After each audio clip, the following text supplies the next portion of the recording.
Assalamu alaikum class 9 P1 and N1 boys and girls. Hope you are fine and well. I am your biology lecturer. Today 2nd May 2020. Our topic of discussion is history of classification. जैसे कि आप जानते हैं हम chapter number 3 में biodiversity के बारे में पढ़े हैं।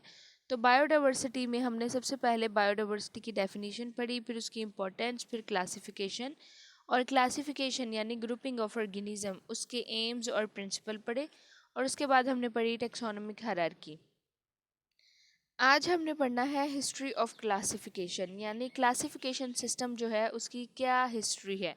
ठीक है, क्लासिफिकेशन सिस्टम के बारे में जब हम पढ़ेंगे तो सबसे पहले हमारे दिमाग में एक ही Greek philosopher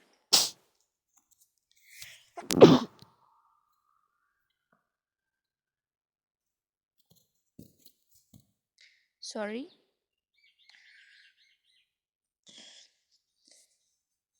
okay classification system. तो क्लासिफिकेशन सिस्टम जब हम पढ़ते हैं तो सबसे पहले हमारे दिमाग में एक ही ग्रीक फिलोसफर आता है जिसका नाम है एरिस्टोटल। एरिस्टोटल ये वो फिलोसफर था, ये वो इंसान था जिसने उस टाइम पर जितने भी लिविंग ऑर्गेनिजम्स थे उस टाइम पर, ठीक है, उसने उसने उन तमाम ऑर्गेनिजम्स को डिवाइड कर दिया दो ग्रुप्स में, प्लांटी और एनिमिलिया। ठीक है, यानी एरिस्टोटल ने जितने भी ऑर्गेनिजम्स थे उस वक्त में, उसके दौर में, उसने उन तमाम ऑर्गेनिजम्स को दो ग्रुप्स में डिवाइड कर दिया, प्लांटी एंड एनिमिलिया। ठीक है, उसके बाद हमारे पास एक नया साइंटिस्ट आया जिसका नाम है अबू उस्मान उमर अल जाहिज। ठीक है, इन 70s इसका क्या काम था, इसने अबू उस्मान उमर अल जाहिज ने 350 स्पीशीज़ जो कि एनिमल्स की हैं, ठीक है, एनिमल्स की 350 स्पीशीज़ की करेक्टरिस्टिक्स लिखी अपनी किताब में। ठीक है, और इसने चूंटियों की ज़िंदगी के बारे में बहुत ज़्यादा लिखा। नेक्स्ट हमारे पास जो साइंटिस्ट था वो था इब्ने रुश्द। इब्ने रुश्द ने 1172 में ट्रांसलेट की एरिस्टोटल की book De Anima in Arabic. ठीक है, और इब्ने रुश्द को एविरोज भी कहा जाता था।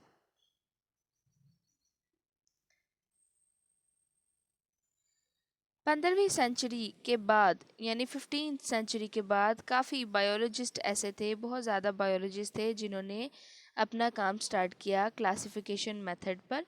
ठीक है, उनमें से कुछ साइंटिस्ट को हम यहाँ डिस्कस करेंगे। सबसे पहले Andries कैसलपिनो 1519 to 1603। He divided plants into 15 groups and called them genera। ठीक है, इसने क्या किया, इसने प्लांट्स को डिवाइड किया 15 ग्रुप में और इन्हें जेनरा कहा। ठीक है, नेक्स्ट बायोलॉजिस्ट था जॉन रे 1627 to 1705। He published important works on plants classification. ठीक है, प्लांट्स की क्लासिफिकेशन पे इम्पॉर्टेंट काम किया, अहम काम किया। नेक्स्ट हमारे पास बायोलॉजिस्ट था अगस्टस रिविनस। इसने क्या काम किया था 1652 to 1723। He introduce the taxon of order. ठीक है, इसने ऑर्डर का टेक्सा बताया। Next is टॉर्निफोर्ट 1656 to 1708। He introduce the taxa of class and species. ठीक है, उसने क्लास और स्पीशी का जो टेक्सा था, जो उनका ग्रुप था, वो बताया। नेक्स्ट हमारे पास बायोलॉजिस्ट था Carolus Linnaeus 1707 to 1778। Carolus Linnaeus ने क्या किया, grouped species according to similar physical characteristics. ठीक है, इसने क्या किया कि ऑर्गेनिजम्स को उनके सिमिलर फिजिकल कैरेक्टरिस्टिक्स की बेस पर ग्रुपिंग की। ठीक है, तो कैरलस लीनियस वो बायोलॉजिस्ट था जिसने मेथड इंट्रोड्यूस करवाया ऑर्गेनिजम्स को साइंटिफिक नेम देने का। ठीक है, और ये एक बेस्ट मेथड था और ये बहुत जल्दी ये जो मेथड है ये आम हुआ। ठीक है, और बहुत ज़्यादा ये फेमस हुआ ये जो मेथड है। ठीक है, अब बायोलॉजिस्ट जो क्लासिफिकेशन करते थे वो करते थे on the basis of differences and similarities among organism. ठीक है, कि ऑर्गेनिजम्स में क्या क्या सिमिलैरिटीज़ हैं और क्या क्या डिफरेंसेस हैं, और इसी बेस पर जो क्लासिफिकेशन है, सबसे पहले वो टू किंगडम क्लासिफिकेशन हुई। ठीक है, लेकिन कुछ टेक्सोनोमिस्ट जो थे वो एग्री नहीं हुए टू किंगडम क्लासिफिकेशन पर। फिर उसके बाद थ्री किंगडम क्लासिफिकेशन हुई, फिर उसमें भी कुछ ड्रॉबैक्स थे, कुछ खामियां थी, जिसके बाद जो फाइव किंगडम क्लासिफिकेशन सिस्टम है वो इंट्रोड्यूस करवाया गया। और फाइव किंगडम क्लासिफिकेशन सिस्टम जो है वो सबसे ज़्यादा यानी माना गया। मोस्टली जो टेक्सोनोमिस्ट थे वो उस पर एग्री हुए, और अभी जो फाइव किंगडम सिस्टम है, क्लासिफिकेशन सिस्टम, वो ही चल रहा है। तो सबसे पहले हम पढ़ेंगे टू किंगडम क्लासिफिकेशन पे। सबसे पहले इसमें पढ़ेंगे कि टू किंगडम क्लासिफिकेशन में क्या क्या कौन से ऑर्गेनिजम्स हैं, क्या उनकी बेस है, ठीक है। और देन हम पढ़ेंगे उनके ड्रॉबैक्स। ड्रॉबैक्स का मतलब उनकी खामियां, उनके defects. All organisms are classified into Plantae and Animalia. जितने भी ऑर्गेनिजम्स थे उनको दो ग्रुप्स में डिवाइड किया गया, प्लांटी एंड एनिमिलिया, ठीक है, on the basis of heterotrophs and autotrophs. Autotrophs वो ऑर्गेनिजम्स हैं जो कि अपनी खुराक खुद तैयार करते हैं, जबकि हेटरोट्रॉफ्स वो ऑर्गेनिज्म हैं जो अपनी खुराक के लिए दूसरे ऑटोट्रॉफ्स पर या दूसरे ऑर्गेनिजम्स पर डिपेंड करते हैं, ठीक है। तो ऑटोट्रॉफ्स और हेटरोट्रॉफ्स की बेस पर दो किंगडम्स बनाए गए, प्लांटी और एनिमिलिया। प्लांटी में वो ऑर्गेनिजम्स रखे गए जिसमें वो ऑर्गेनिजम्स थे प्लांटी में जो अपनी खुराक खुद बनाते हैं, खुद तैयार करते हैं, ठीक है, और वो ऑटोट्रॉफ्स हैं। जबकि एनिमिलिया में वो ऑर्गेनिजम्स रखे गए जो अपनी खुराक खुद तैयार नहीं करते, यानी वो हेटरोट्रॉफ्स हैं, वो अपनी खुराक के लिए दूसरे प्लांट्स और या दूसरे जो ऑर्गेनिजम्स हैं उन पर डिपेंड करते हैं। Bacteria and fungi were included in kingdom Plantae. Bacteria और फंजाई को किंगडम प्लांटी में रखा गया। अब इसके drawbacks. Organisms having both animal and plant like properties should be placed in separate kingdom. यानी अब दो किंगडम्स बनाए गए, प्लांटी और एनिमिलिया, ठीक है। वो ऑर्गेनिज्म जो अपनी खुराक खुद तैयार करते थे उनको प्लांटी के ग्रुप में रखा गया, जबकि वो ऑर्गेनिज्म जो अपनी खुराक खुद तैयार नहीं करते थे उनको एनिमेलिया यानी एनिमल्स के ग्रुप में रखा गया। अब कुछ ऐसे ऑर्गेनिजम्स भी थे जिसमें प्लांट्स और एनिमल्स दोनों की प्रॉपर्टीज़ थी, तो उनके लिए मस्ट था कि कोई सेपरेट किंगडम होता, ठीक है, लेकिन उनके लिए कोई भी सेपरेट किंगडम नहीं था। तो ये एक ड्रॉबैक है टू किंगडम क्लासिफिकेशन सिस्टम का, कि वो ऑर्गेनिज्म जिसमें एनिमल और प्लांट दोनों की प्रॉपर्टीज़ हैं उनको अलग किंगडम में रखा जाना चाहिए था। This system ignores the difference between organisms having eukaryotic and prokaryotic cell, ठीक है, यानी वो ऑर्गेनिज्म जिनमें यूकैरियोटिक सेल हैं, यानी जिसमें जो न्यूक्लियस है वो वेल डेवलप है, एंड प्रोकैरियोटिक सेल यानी जिसमें न्यूक्लियस जो है वो वेल डेवलप नहीं है, यानी न्यूक्लियर मटेरियल के इर्द गिर्द न्यूक्लियर मेम्ब्रेन नहीं है। तो उन सेल्स के बारे में कुछ नहीं बताया, ठीक है। इस सिस्टम ने इग्नोर्स किया difference between eukaryote and prokaryote, ठीक है।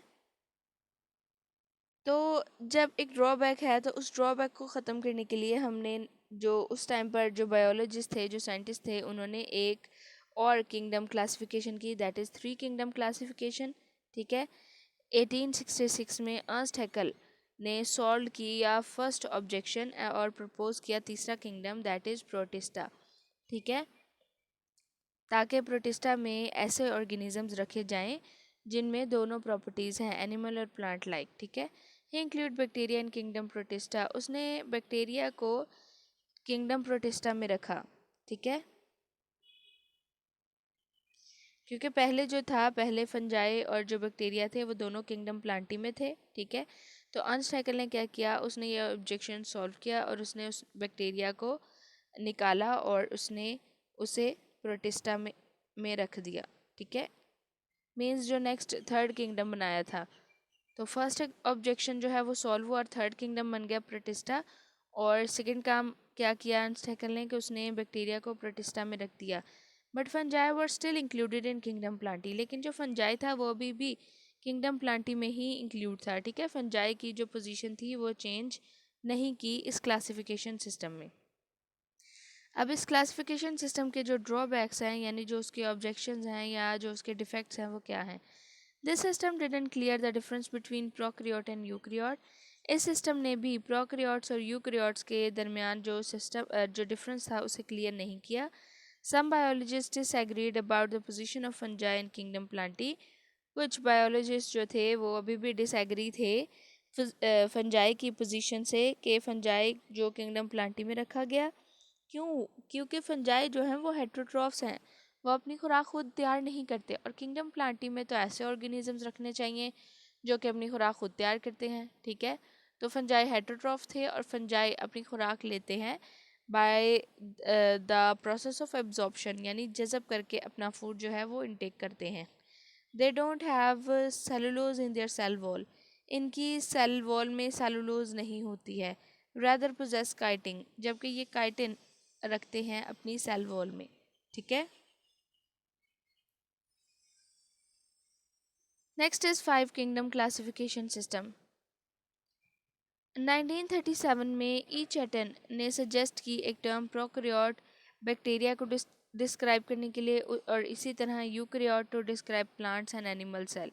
ठीक है, और 1967 में रॉबर्ट वाइटेकर ने इंट्रोड्यूस किया फाइव किंगडम क्लासिफिकेशन सिस्टम। और इस सिस्टम की क्या बेस थी? ये जो सिस्टम था ये बेस करता था लेवल ऑफ सेलुलर ऑर्गेनाइजेशन पर। ठीक है, लाइक प्रोकैरियोट, यूकैरियोट और मल्टी सेलुलर। ठीक है, यानी लेवल ऑफ ऑर्गेनाइजेशन पे ये सिस्टम बेस करता था। और इसके अलावा प्रिंसिपल्स मोड ऑफ न्यूट्रिशन, यानी फोटोसिंथेसिस, एब्जॉर्प्शन और इंजेशन। जैसे पौधे जो हैं वो फोटोसिंथेसिस करते हैं, जो फंजाई हैं वो एब्जॉर्ब करते हैं अपना फूड, और जो ह्यूमंस हैं या एनिमल्स हैं वो इंजेक्शन करते हैं।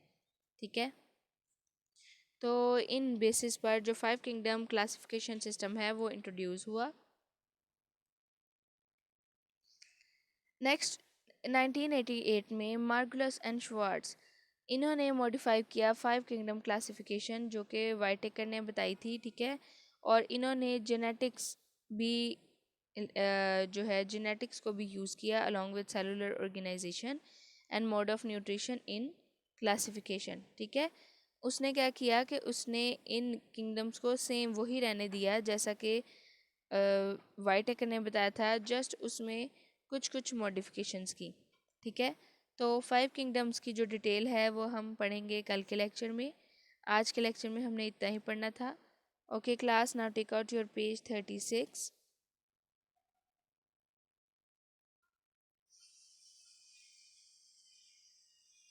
पेज नंबर 36 निकालें। History of classification. तो जैसा कि ये पेज पर आपको मैंने बताया है कि जैसे एरिस्टोटल का वक्त था, Umar, Abu Usman, Umar al जाहिज, इब्ने रुश्द, इसी तरह अदर साइंटिस्ट, तो आपने भी सिर्फ यही अंडरलाइन करना है इसमें। ठीक है, जैसे कि फर्स्ट पैराग्राफ में सेकंड लाइन से है फिलोसोफर एरिस्टोटल। ठीक है, एरिस्टोटल की हेडिंग देंगे आप, और इसमें लिखेंगे कि he classified all living organisms known at that time as either in the groups Plantae and Animalia. ठीक है, उसके बाद आपने सेकंड जो हेडिंग है वो अबू उस्मान उमर अल जाहिज की देनी है, और लिखना है in 700s Abu Usman Umar al Jahiz describe the characteristics of 350 species of animals in his book he wrote a lot about life of ants. यहाँ तक आपने अबू उस्मान उमर अल जाहिज का लिखना है। उसके बाद आपने इब्ने रुश्द की हेडिंग देनी है। In 1172, Ibn Rushd Averroes translated Aristotle book De Anima on the Soul in Arabic। ठीक है, यहाँ तक करना है। और उसके बाद आपने लिखना है कि in the end of 17th century many biologists started work on classification methods for example। और उसके बाद ये पैराग्राफ बना देना है। ठीक है, और इस पैराग्राफ को बिल्कुल आपने ऐसे ही याद करना है,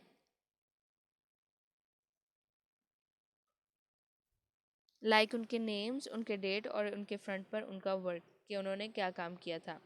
ठीक है, Andrea Cesalpino, John Ray, Augustus Rivinus, Tournefort, Carolus Linnaeus. ठीक है, और बिल्कुल इसी के सामने जो पैराग्राफ है उसे देखें। Carlos Linnaeus divided nature into three kingdoms mineral, vegetable, animal. Linnaeus use five ranks in classification class, order, genus, species and variety.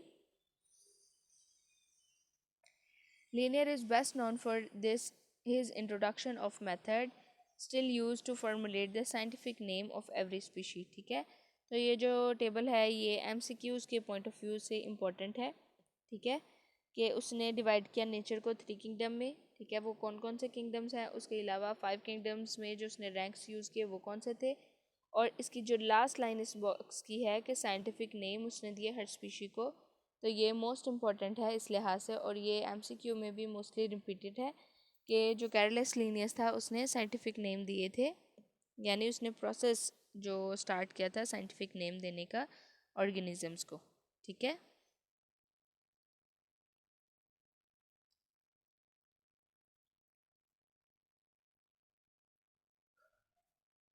इसके बाद आप जो नीचे वाला पैराग्राफ है उसकी फर्स्ट 2 लाइंस करेंगे कि biologist prefer such a system that provide maximum information about the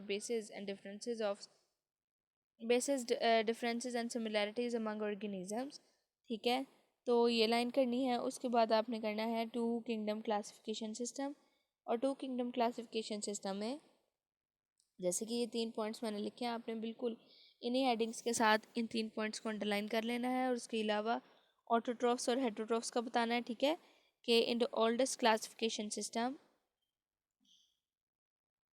all organisms classified into 2 kingdoms, Plantae and Animalia. According to it, all organisms that can prepare food from simple inorganic material, thus can store energy, are autotroph and included in kingdom Plantae.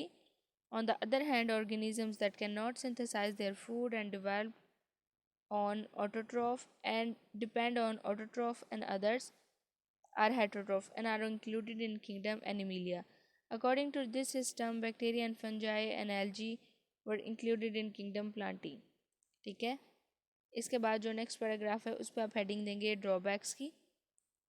Some taxonomists found this system unworkable because many unicellular organisms like Euglena both have plant or animal like properties, ठीक है। So there should be a separate kingdom for such organisms.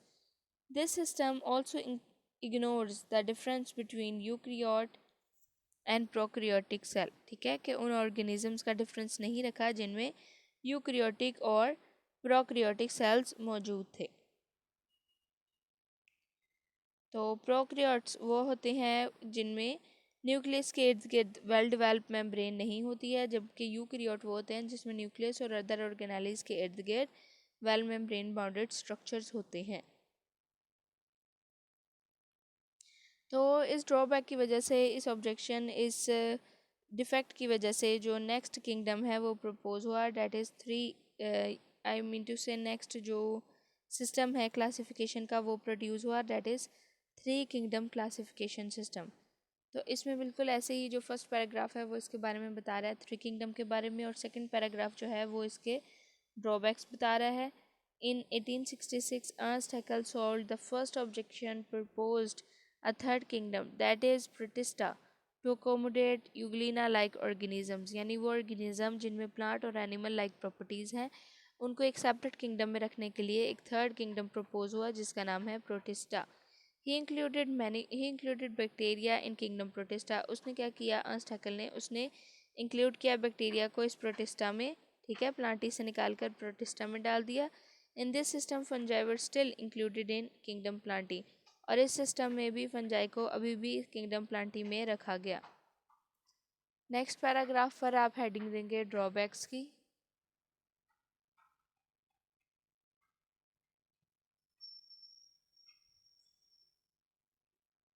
This system did not clear the difference between prokaryote and eukaryote. Some biologists disagreed about the position of fungi in kingdom Plantae. Fungi resemble plant in many ways but are not autotroph. They are special form of heterotrophs and get their food by absorption.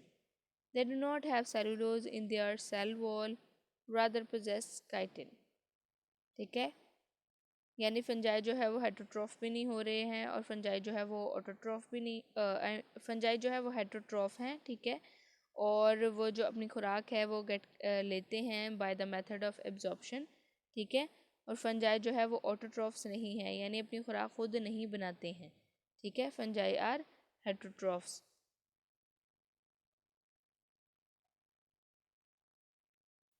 Next है 5 kingdom classification system.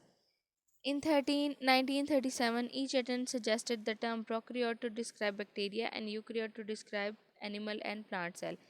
In 1967, Robert Whittaker introduced the five kingdom classification system. This system based on the level of cellular organization, that is prokaryotic, unicellular eukaryotic and multicellular eukaryotic, or next principal mode of nutrition, that is photosynthesis, absorption and ingestion. Photosynthesis के ऊपर आप bracket में छोटा सा लिखें plants, क्योंकि plants जो हैं वो अपना खुराक तैयार करते हैं through the process of photosynthesis.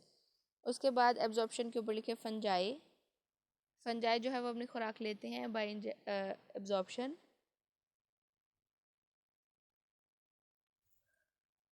Next injection, injection के ऊपर लिखे humans and animals. On this basis, organisms are classified into five kingdoms: Monera, Protista, Fungi, Plantae, and Animalia. In 1988, Margulis Schwartz modifies the five kingdom classification of Whittaker. They considered genetics along with cellular organization, mode of nutrition in classification. They classified the organism into same five kingdoms as proposed by Whittaker. ठीक है, तो यहाँ तक आपका काम था जो आपने आज करना है, और इसे आपने याद करके अपने रफ रजिस्टर पर भी लिखना है। ठीक है, N1 boys and girls. P1 आपके लिए ये काम है कि आपने इसे याद करना है दोबारा से, और उसके अलावा ये जो बॉक्स है, ठीक है, और जो इनकी बेसिस हैं 2 किंगडम, 3 किंगडम और 5 किंगडम की जो बेसिस हैं, ये आपने अपनी रफ नोटबुक पर दोबारा लिखनी है। और P1 बॉयज़ एंड गर्ल्स आपने ये कंप्लीट टॉपिक याद करके अपने रफ रजिस्टर्स पर लिखना है। ठीक है, hope you are fine and well, और hope you understand. If you have any question you can ask. Thank you, take care.